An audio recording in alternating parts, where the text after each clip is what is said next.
मैं देख पा रही हूँ कि यहाँ पे ये पूरा गोदाम जो है, ये पूरा गोदाम जो है पूरी तरीके से भरा पड़ा है, जिसमें कि इनकी लिस्ट के हिसाब से 458 ऑक्सीजन कॉन्सेंट्रेटर्स यहाँ पड़े हुए, वेंटिलेटर पड़े हैं 146, 36,000 पीपी किट यहाँ पर पड़ी हुई है, और भी बहुत सारे मल्टी पैरा मॉनिटर्स पड़े हैं। इसके अलावा बाईपैप मशीन्स पड़ी हैं, बहुत सारी चीजें, मास्क पड़े हुए हैं, मैट्रेसेस हैं, बेडिंग्स हैं, ये सारी की सारी कोविड के समय से लेके अब तक पड़ी हुई है चीजें। और ये एक अस्पताल का मैटर नहीं है, ये हर अस्पताल के गोदाम ऐसे ही भरे पड़े हैं, जो कल मैंने हाउस में बोला था।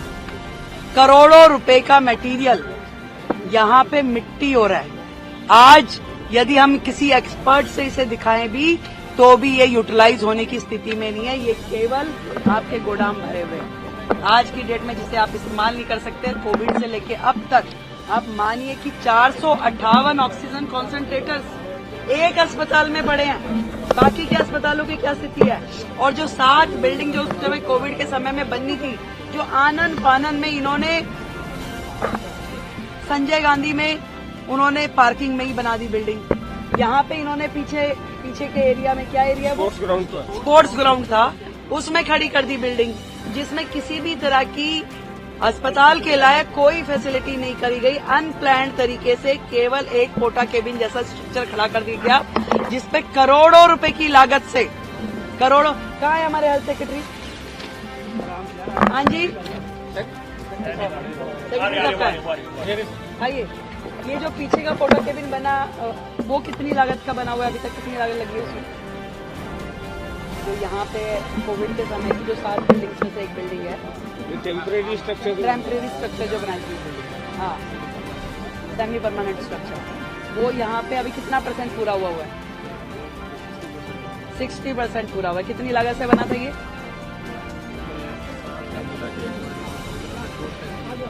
1,100 करोड़ का एस्टीमेट था, जो कि उस समय का शुरू हुआ 60% पे आज भी है। कोविड में बन नहीं पाई, वो सारे के सारे जो थे सेमी परमानेंट स्ट्रक्चर जो थे, 7 में से एक भी बिल्डिंग पूरी नहीं हुई, और वो 1200 करोड़ से ज्यादा की लागत की पूरी 7 बिल्डिंग थी।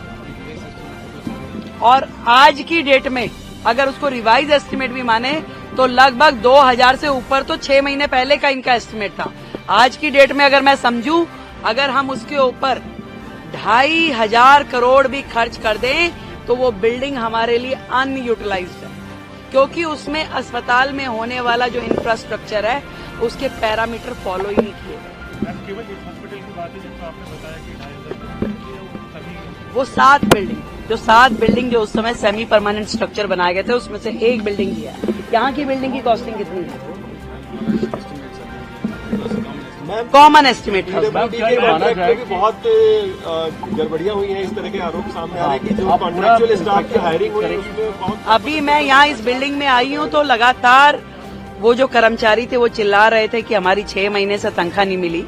इस तरह का माहौल है, और मैंने तो पहले ही कहा कि दिल्ली सरकार के अस्पताल और दिल्ली सरकार का स्वास्थ्य विभाग खुद बीमार है। अभी इस तरह के न जाने कितने ही मुद्दे अभी खोज के हमें निकालने होंगे।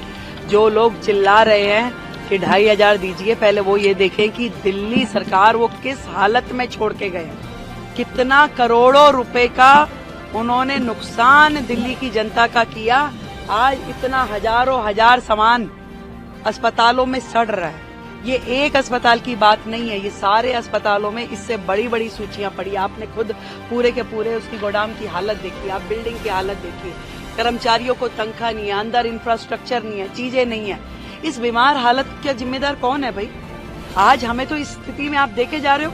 हम इसके लिए प्रयास करेंगे चीजों को ठीक करने की। आपने पूरे के पूरे सिस्टम को डिफंक कर दिया। आज वो अस्पताल जिसमें हजारों मरीज रोजाना आते हैं, वो इलाज नहीं पा रहे। बेचारे डॉक्टर्स एम्बेरस है।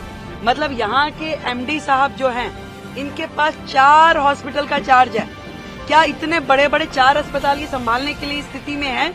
इतना ओवरबर्डन किया हुआ एक अस्पताल आदमी संभालने में दिक्कत है। आज जो रिक्रूटमेंट होनी है, आज जो उन्होंने भर्ती करनी थी डॉक्टर्स की, एमडीज की, वो सब नहीं किया, उस सबको गड्ढे में डाल दिया। आज 4 बड़े अस्पतालों का एक एमडी काम कर रहा है। क्या उम्मीद कर सकते हैं हम उनसे कि वो क्या अस्पताल को देखेंगे, क्या व्यवस्थाएं दे रहे हैं? ये जो आम आदमी पार्टी की सरकार है, केवल और केवल चैनल्स पे नौटंकी करने के लिए है। काम करने की दृष्टि से उनका हेल्थ मॉडल, उनका एजुकेशन मॉडल जीरो है, जीरो।